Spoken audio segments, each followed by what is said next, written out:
Ақшаны ақшаға салып қойып, депозитке салып қойып, ақшамды көбейте беремін де, ой, мынау жақсы дүние екен ғой, деуден аулақ болыңыздар.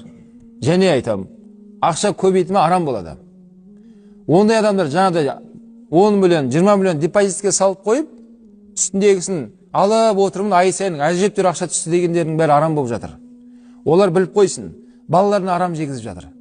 Құдайдан қорқуға шақырамыз. Ол арам. Құранда ашық аят бар. Ахаллаллахул бай'a ва харрамар риба. Садақаллаху алейхи. Алла айтады. Сауда саттықпен айналысыңдар, ей, сауда саттықпен дейді. Саудада барака бар. Саудамен айналысыңдар. Ол адал дейді Алла Тағала. Ва харрамар риба. Өсім қорлықты арам еттім, жоламаңдар, жақындамаңдар ол нәрсеге дейді.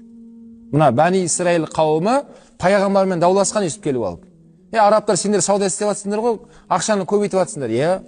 Сол сияқты біздің де бұл бір бизнесіміз деп айтқанда олар ше. Ақшаны көбейтудің бір жолы біздің саудамыз деген кезде осы аят түскен Расулаллаға.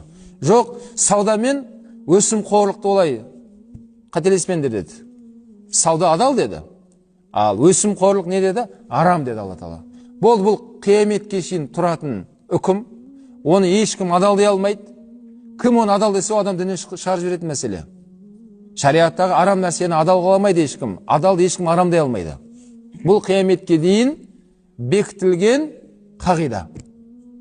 Сол себепті демек, енді риба жайында тоқталатын болсақ, демек не екен ол?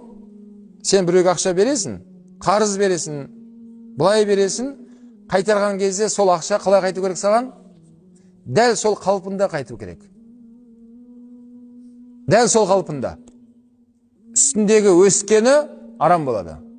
Оны жеуге болмайды. Бала шағыңа жегізуге болмайды.